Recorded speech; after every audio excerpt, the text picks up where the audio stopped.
Wargaming, and specifically 40K, is something that is spread worldwide.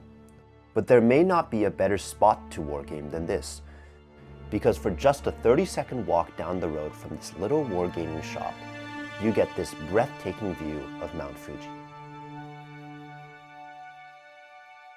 And for an even shorter 15-second walk, you get this even more breathtaking view of a flourishing garden.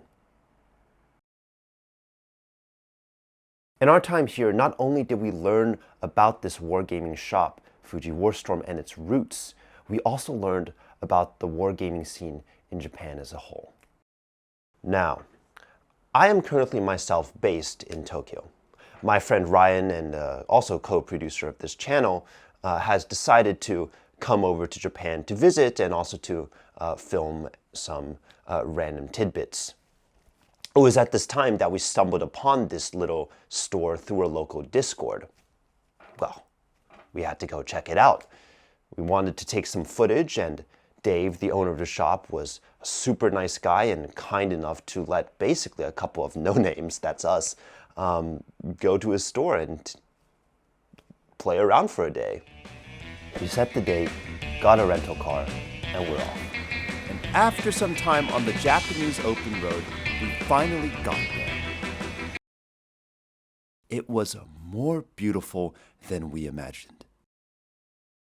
Especially if your experience with wargaming shops primarily consists of Games Workshop stores, this shop is different than most.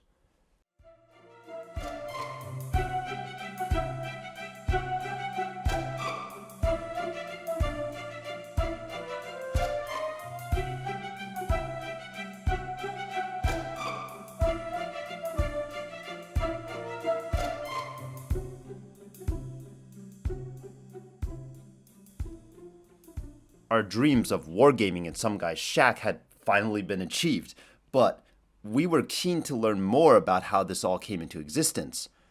So we decided to ask the man himself. Well, we're sitting in my game store, Warstorm Games, which is based in Fuji, Shizuoka, if you're not familiar with that. Got a large volcano, so you always remember where you are. Yes. My name's David, and I've been living in Japan for a while, 10 years now. Oh wow! About Congratulations. that. Yeah, this year 10 years. 10 years, wow. So originally from the UK, born in London, lived in Wales for a while, and then said, why not? Let's go to Japan. It's a great reason to come. Here I am. Here you are, 10 years That's later. how it happened. That's how it happened. Good Lord. Got married, have kids. Oh. Never leaving. Never leaving. I don't want to leave, but yeah, never leaving. Never leaving. Yeah. That's fantastic. How did sort of the Warstorm itself come about? That's sort of like a big sort of jump, from It is. sort of coming to Japan and then suddenly coming here. It's like, you know what? I want to start up a Warhammer wargaming store in Japan. Yeah, no, I think everyone does that, right? Yeah, everyone. Yeah, I'm going to be an English teacher first. Yeah. You do that for a few years, and then open a wargame store. Yeah. Yeah. It's just a natural cycle of things, That's how it works, yeah. Yeah, the millions Everyone I know. Yeah. Oh yeah, millions of people do it. I mean, to be honest, it was one of those things where, I started as an English teacher, and you can only really get into that so far if you don't want to make that your entire life. Right. And as much as I do enjoy teaching, gaming has always been like my main hobby and also my main line of work. Yeah. So my first ever job was with Games Workshop back in 2003, roughly. Yeah. And then after that, I moved into a couple of independent stores. So I worked for Rules of Play in Cardiff, and then Warstorm Games. Yeah. Starting a wargaming store is no easy feat. If you were wanting to start one, there are a variety of things you need to keep in mind. First off, even if you were wanting to primarily focus on 40K and Age of Sigmar, Games Workshop doesn't do franchises. So you'd have to start your own independent game store, and then there are the matters of finding a location for your store, purchasing wholesale from GW and other providers, and then doing the myriad of other things before you can even officially open your doors for the first time. Dave did all of this, while also dealing with the specific rules Japan has for setting up a store. But did you feel like especially when setting up the whole thing, did everything just sort of click into place when you were working on it? Not super clicky, but not so terrible either. Right. So as I mentioned briefly before when we were talking, finding a place to rent Yeah. was a challenge. Right. So if you are especially a non-native Japanese speaker, because you can't just go into Google and be like, places to rent in English, Yeah. because then you'll just find houses. Yeah. So if you want to rent a Leo Palace, go ahead and Google that in English. But Right. yeah, you need to be able to find the correct search terms in Japanese and then go through all the Japanese sites and filter. But even then, at the end of the day, even somewhere as sort of remote as Fuji and Fujinomiya, I looked at as well, it's just so expensive to find a reasonable space to do this kind of thing. Right. So then I was very lucky that my wife's family happened to have this whole building, which we were not using before. Yep. And I just got sort of permission, as it were, to convert this dead space into a functioning shop. Then after that, getting stockists on board was pretty easy. Right. A few other things, like the licensing laws are a bit different here. Right. Again, obviously, Japan has food and safety regulations. It's not like a Wild West scenario. But again, just sort of navigating those is a bit different, and you need a lot of Japanese for that. Getting past all the details of setting up a tabletop store, how much of a market even is there in Japan for wargaming? Who exactly is wargaming? I think a lot of people imagine, maybe, just from what I've been speaking to people about, they imagine that the majority of the business is sort of the foreign residents. Right. And while they obviously make up a large part of the community here, because a lot of them played war games in their home countries, and obviously they bring it with them when they come. Like being Japan, the main market is always going to be Japanese people, understandably. Yeah. So for that, you need to be able to communicate to at least some reasonable level in Japanese. Absolutely. Otherwise, you're just going to get stuck with your very small market of people who come and go, and you never know when that's going to be. No, I mean, it's a really growing hobby here. You know, Games Workshop did make a bit of an error when they first came here. They tried to expand a bit too quickly without laying the groundwork first. They fell back from that, but now they've definitely re-established it, and it's a massively growing hobby, It is. both for Warhammer and other games. You've got the new Gundam game coming out Yes, later Assemble. this year as well. And obviously that's just got that inherent fan base in the country, and that's just going to bring even more people into the wargaming side of it as well. And I think one of the things that makes it harder to notice the Japanese elements is they tend to be a lot more isolated. So whereas the foreigners seem to naturally want to be like, hey, be my friend, be my wargaming friend, you play war games, we're friends now. There's not quite so much of that with the Japanese gaming groups, and they're all in like little secret areas. So now that I've been getting people coming here, I've suddenly become aware of like 3 or 4 new gaming groups within like an hour's travel from me. Wow. That I did not know about before starting the shop. I've actually been quite lucky with some of the customers, because I've got some friends who live in Hyogo, and they, as far as they were concerned, like, we're the only people in Hyogo who play these games. And then I get some customer orders from someone else living in Hyogo. And it's And then it's like, so obviously I messaged them first, like, hey, do you mind if I give contact details? And they're like, yeah, you go play, find them. But yeah, so everyone's happy for details to be exchanged, That's and now they awesome. meet up, and more games can happen. That's fantastic, actually. Yeah. I'm an enabler. Yeah, it's great. On top of the insights Dave shared with us about Warhammer's growing popularity in Japan, it should be noted that Japan has a history with war games that goes all the way back to the 70s. While this exact history is a bit out of scope for this video, we will be linking an interesting article and video about the topic in the description below for anyone interested. And of course, being the journalist that we are, we had to make sure to ask the hard-hitting question. And then I guess we got a nice wonderful question here written, which I think it was, I don't know when we wrote this. This is actually a very, we thought it was the most nuanced question on the list, but it was, if you were to eat one Citadel paint for dinner, what pot would that be and why? Wow. Interesting story here. Getting back from my Games Workshop days. Oh, from the... So it's very common, I think, for people so the pro level painters end up with a lot of paint in their mouths when they sort of like thin out their brushes. I'm not one of those painters. Right. But when they first changed the paint range from the sort of hexagonal pots to the sort of more what we're familiar with now pots, we had a customer who reportedly called up the head office to ask about the recipe for the new enchanted blue paint, because he said it tasted a little nutty and he had a nut allergy. And apparently when he was painting, he didn't just like dip the brush in his mouth to thin out the thing. He would sip from a pot of enchanted blue, because apparently it has a good flavour. So I guess if I had to drink a pot of paint, I've got a recommendation for enchanted blue. Original, not new. Original enchanted blue. It's where it's at for paint drinking, apparently.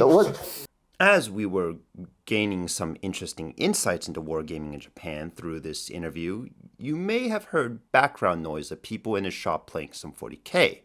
So we turned our interviewing attention to the players themselves. じゃあまず、もしよければちょっとインタビューの方を行いたいと思ってますが、よろしくお願いします。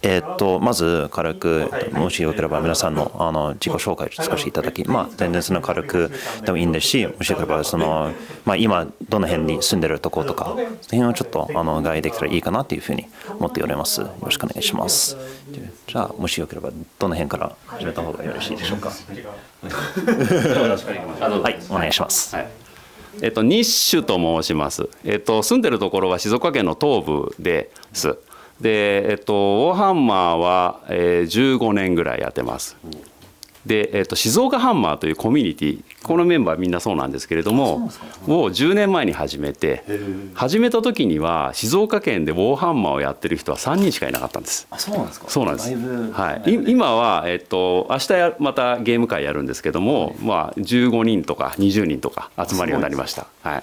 この10年の間に結構育ちましたね。育ちました。はい。で2日連続でゲームできるのは夢のようです。はい。いい感じです。じゃあ渋馬と申します。住んでるのは同じく静岡県の東部に住んでます。でウォーハンマーは1年ちょっとですね、始めてから、何しようか迷ってたんですけど、バトルフォースでこいつらがいたんで選びました。一番好きなのはこれです。はい。ガードの方が一番好きなの。はい。もうこいつらを作って殺されるためにこのアーミーやってるようなもんです。はい。いいのですかね。素敵ですね。はい。素敵です。はい。どうもラングルと申します。同じく静岡県の東部に住んでおります。で、ウォーハンマー自体は十何年前から知ってはいるんですけど、ゲームのバトル自体を始めたのはつい最近で、こちらの静岡ハンマーさんに所属させていただいたのはもう去年の終わりぐらいからって感じです。で、バトル自体も今まで全然やったことがないもんなんで、西さんにいろいろ教えていただきながらちょっと学ばせていただいてるっていう状態です。で、つい最近一応こちらもユニットを用意してプレイさせていただいております。ですね。でもすごくいい作りですね。ありがとうございます。すごい嬉しいです。いえいえ、もうそしてもしよければこの状態でも軽くインタビューをお願いしてもよろしいでしょうか。はい。小松と申します。友達に誘われてウォーハンマーを始めました。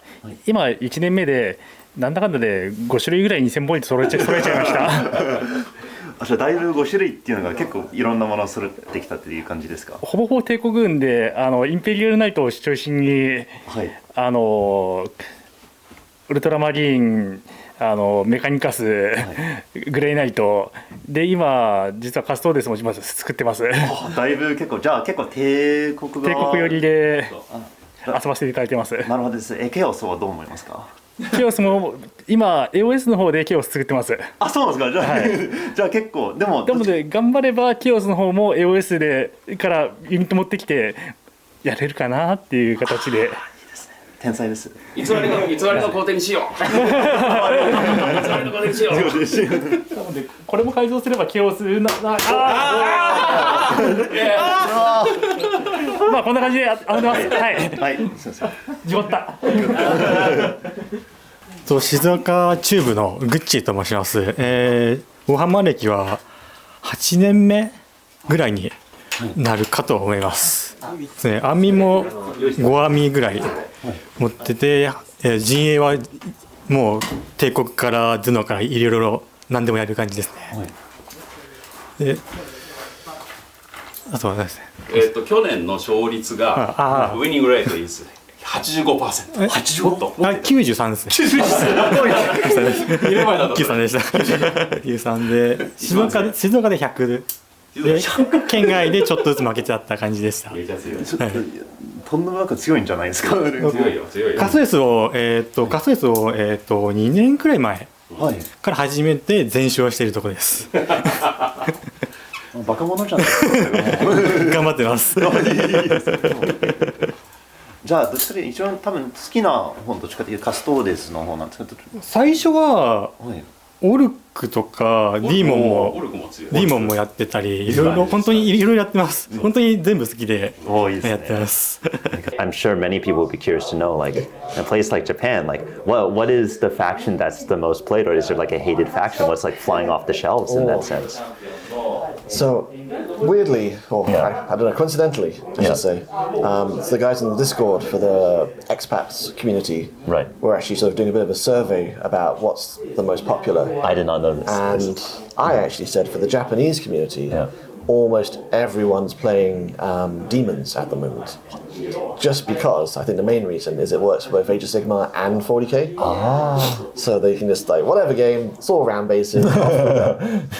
But then today, as we've got in the background noise, I don't know if people can hear that, but we've got some Japanese players and there's not a demon to be seen. So I take it all back. It's all gone at this point. But no, the new Eldari stuff's been really popular. Really? In general, that's probably been my bestseller recently.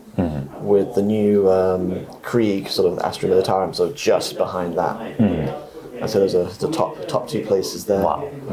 For Age of Sigmar, Stormcast is still pretty popular. Trying to think anything else that's been big sellers. No, probably that would be the number one. Really? Wow. Yeah. That's And then obviously today, Cities of Sigmar as well. Cities of Sigmar. Yeah. Steam Tanks. Yeah. I'm afraid I don't know the guy's name, but there's a Japanese event organizer who's been running 100-player events. So, and again, most people don't even seem to know outside of that community that that's even happening. But yeah, there are those sorts of scale events happening in Japan now. That's which insane. was not happening maybe 5 years ago. And these are not stuff that you find on like say like Best Coast pairings or sort of these like public. These are just sort of under the level. You gotta know a person who knows a person. Get the secret handshake. In you go. In you go. It's the underground. There's a bouncer outside the door, sitting there and say, "Let's see the army." It's like, oh, two colors, rough. Oh, yeah, no basing. Out you get. お願いしたい質問がありまして、ちょっと日本にあるその40K の環境についての質問、それが全然そのゲーム内のものでもそうですし、そのコミュニティでも、それに関してもいいんですけど、軽くでも例えば現在の環境で一番日本で使用されてるアーミーどちらの方がやはりちょっと人気があるかどうか、その辺ちょっとみんなに意見をちょっと聞きたいなというふうに考えております。でまた皆さんが何か例えばすごく現状ではすごく強いアーミーとか一番嫌いなややこしいやつとか、それで全然意見を自由にちょっと共有させていただいて、すごくこちらの方の動画修正にすごく役に立ってるんじゃないのかなというふうに思っております。もし話せばいい。はい、もう全然自由な感じで。でもそうですし。なぜWarstorm Gamesが一番いい場所？それも大事です。とんでもなく大事です。みんなフェイブが好きもね。やらせだ。もう初恋です。ウォーハンマー40,000自体がもうここ最近かなり有名になってきたっていう感じがありますよね。ゲームもつい最近新しくプレイステーション5で出てきましたスペースマリン2でしたっけ、が出てきて、あれの認知度がすごい高かったもんなんで、やっぱゲーム自体も有名ですし、最近 Amazon プライムで、ウォーハンマーの、映画がそれの映像が出てたもんなんで、今までそういうの興味なかった人でもさえもかっこよかったみたいな言って関心持ってくれるのは良かったですね。だから認知度は随分上がってきてるんじゃないかなと嬉しい限りですね。以前グッチさんとかとやった時には日本語のコデックスがなかった時期があるんですね、英語の。あの時はもう全然人が増えなくって、本当にもうマニアしかやってなかったんですけども、やっぱり日本語のコデックスが出てきたりだとか、今ラングルさんが言ったようないろんなものが出てきて急に人気出てきました気がするよね。でそれと同時にプレイスペースもできるようになって、新しくできて、一番新しいのがこのウォーストーム、ゲームスでね、デビッドさんが頑張って作ってくれたので非常に楽しくゲームもできてます。でアーミーでいうとうちで人気あるのっていうのは割と 40K だと帝国もあるしゼノもいるしケイオスもいるしで割とバランスいい感じですかね。多いですね。一番強い網って何ですかね、うちで。強いのはグッチーさんだけで強いのはグッチーさんなんでカストですが一番強く感じるんですけれども、プレイヤーの話だから、はい、ただやってて強いアーミーっていうとなんだろうどうだ今日はこれは。いやー死んじゃったからな。死んじゃったからな。2ターン目でやっぱ戦車の方が強かったですね。実弾です。はい。実弾が一番強いです。実弾でやるのが一番強いかもしれないです。はい。小松さんはどうして帝国側ばっかりやってるの？インペリアルナイトは使いたくて、でインペリアルナイトで遊びたいもんでナイトから作って帝国軍作って。他のユニットも作りたいもんで、メカニカスも作ってみよう、合流できるならグレイナイトもちょっと触ってみよう、ちょっと欲を出してカストレスを触ってみようってみたいな形でやってて、でそろそろケイオス側も作ってみようかなと思って、これをまたケイオスに改造してちょっとやってみようかなっていう形でいつまでのモデルしよう。応援してます。はい。応援してます。いや最高。それにここ最近もうアシェットとかで普通の書店でもウォーハンマーが買えるようになってた状況っていうのはすごいいいと思います。やっぱりウォーハンマーって言っては悪いんですけど、ちょっとお金が少しかかるところがあったんですけど、そういうふうにアシェットみたいな書店で買えるのってかなりお手頃な価格で初心者の方も入りやすいようになったものなんで、そこのところも結構ウォーハンマーが話題になってきた影響が大きいのかなと思ってます。でもう基本的にはウォーハンマー自体は本当に昔からあるんですけど、やっぱり最初から言った通りあまり認知度が少なかったっていう状況がもうどんどん改善されていって、すごい嬉しい状況ではありますね。今でも日陰のものみたいな扱いだったのが今ではもうみんな知ってるもの、コマーシアム出てたよみたいなことでみんなから知られてるっていう状態でちょっと嬉しい限りですね。以上です。ありがとうございます。もしよければ一言でもらえますか。100% 勝利。負けたことがほぼないので発言ですね。でもとんでもない発言です。苦戦したで言うとワールドイーターが接近戦をよく使うので、お互い接近戦同士だとやっぱ苦戦することがあったりもするので、相手が接近戦アーミーだと嫌です。そうですね。そう9班10班ぐらいからテレインの裏に射撃ができなくなったルールに変わったので、射撃アーミーがちょっと大変になって、テレインの裏にさえしまっておけば攻撃されないので、だいぶ接近戦アーミーが良くなったかなと思ってますね。その前の8班の時は射撃が強すぎたって言います。それはそうです。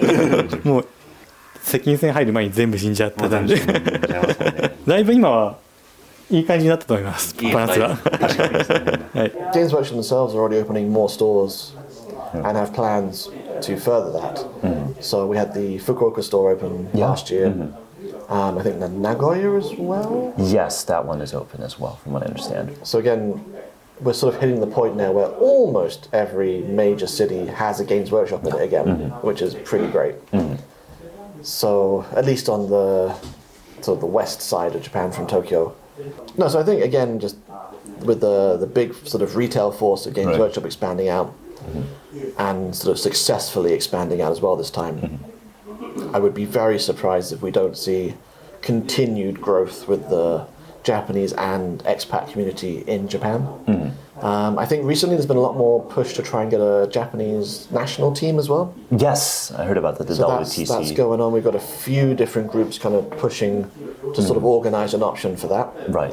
And again, just getting Japan on the sort of the world scene, I think can only do positives for It can. local players to be like, oh, you know, there are options and places to go now. You know, it just publicised everything just 100%. way better. So, yeah, I would be very surprised if over the next 5 years it's not a positive change for the hobby as a whole. Right. So I guess we'll see in 5 years' time if I'm eating those words. Fingers crossed, eating some enchanted Yeah, blue. maybe you I'm, know. I'm outside with a sign saying, we'll paint models for food. No. Could all go bad. But no, I'm pretty sure it's going to be a positive. It is exciting, isn't Yeah. it, in that sense? All right, so now with that, we should have probably got everyone's a little bit of insight as to just everyone's sort of like opinion of the current meta, and then also how the hobby itself is just sort of really flourishing in Japan at this point. So, yeah, hopefully it brings a little bit of insight for everyone else out there about what it's like being in Japan. And then if you guys yourselves come, I mean, you know where Warstorm is now, so please come down to Warstorm and check out everyone. They're all waiting. And then this person here has literally a flawless win rate. So if anyone thinks he can beat him, please come over and challenge this guy. So he's going to be... So, yeah. He's waiting.